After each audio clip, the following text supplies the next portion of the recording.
அன்பின் இரட்சகர் இயேசு கிறிஸ்துவின் நாமத்தில் வாழ்த்துக்கள். இந்த நாளிலும் 1 தெசலோனிக்கேயர் 1வது அதிகாரம் 10வது வசனத்தை மாத்திரம் நாம் தியானிக்கலாம்.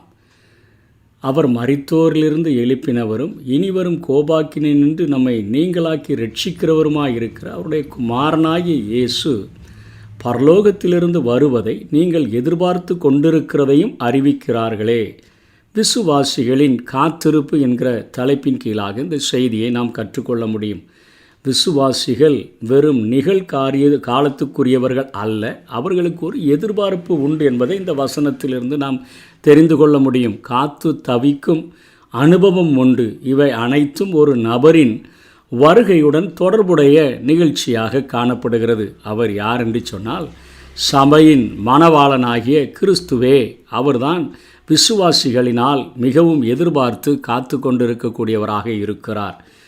இந்த காத்திருப்பை குறித்த வசனங்கள் 1 கொரிந்தியர் 1வது அதிகாரம் 7வது வசனத்திலே, அப்படியே நீங்கள் யாதொரு வரத்திலும் குறைவில்லாதவர்களாய் நம்முடைய கர்த்தராகிய இயேசு கிறிஸ்து வெளிப்படுவதற்கு காத்திருக்கிறீர்கள்.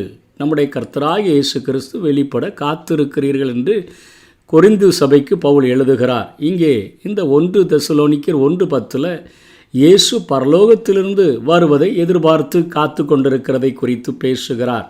அதனைத் தொடர்ந்து பிலிப்பியர் 3வது அதிகாரம் 20வது வசனத்திலும் கர்த்தராய் இருக்கிற இயேசு கிறிஸ்து என்னும் இரட்சகர் வர அதற்காக காத்து கொண்டிருக்கிறீர்கள் என்று பவுல் அப்போஸ்தலன் பிலிப்பியர்களுக்கு எழுதுகிறார். ரோமருக்கு எழுதும் பொழுது ரோமர் 8வது அதிகாரம் 23வது வசனத்தில் மீட்பாகிய புத்திர சுவிகாரம் வருகிறதற்கு காத்திருக்கிறீர்கள் என்று எழுதுகிறார்.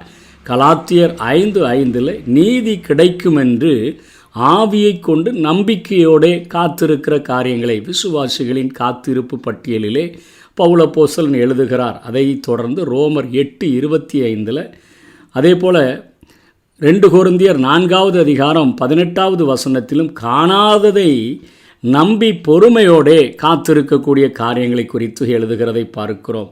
தேவனுடைய நாளுக்காக மிகுந்த ஆவலோடே என்று சொல்லி பேதுரு தன்னுடைய நிருபத்திலே 2வது நிருபத்திலே 3வது அதிகாரம் 13வது வசனத்திலே அவர் எழுதுகிறார்.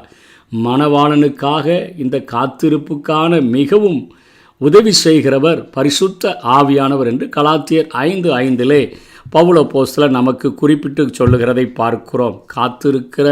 நாம் காத்திருக்கிற அந்த நபர் யார் என்று சொன்னால் மணவாளனாகிய இயேசு.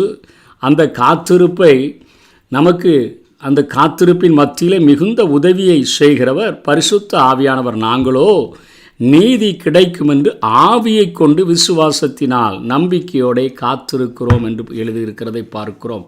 ஆவியானவரை கொண்டு காத்திருக்கும் நாம் ஆவியானவருக்கு காத்திருப்பதில்லை. ஆவியானவரோ மணவாட்டியை மணவாளுடன் சேர்த்து வைக்கும் வரை உத்தமமாய் பணியாற்றுகிறார். மணவாட்டியாகிய சபையை மணவாளனாகிய இயேசு கிறிஸ்துவோடு கூட சேர்த்து வைக்கிற வரையிலும் அவர் உத்தமமாய் அவர் பணியாற்றக்கூடியவராய் இருக்கிறார். ஆகவே விசுவாசிகளினுடைய காத்திருப்பு அது ஒரு தவிக்கிற ஒரு காத்திருப்பு.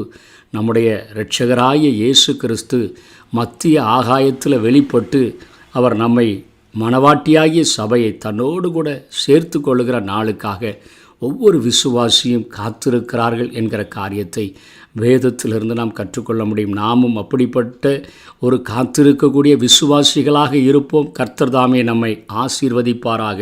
ஆமேன்.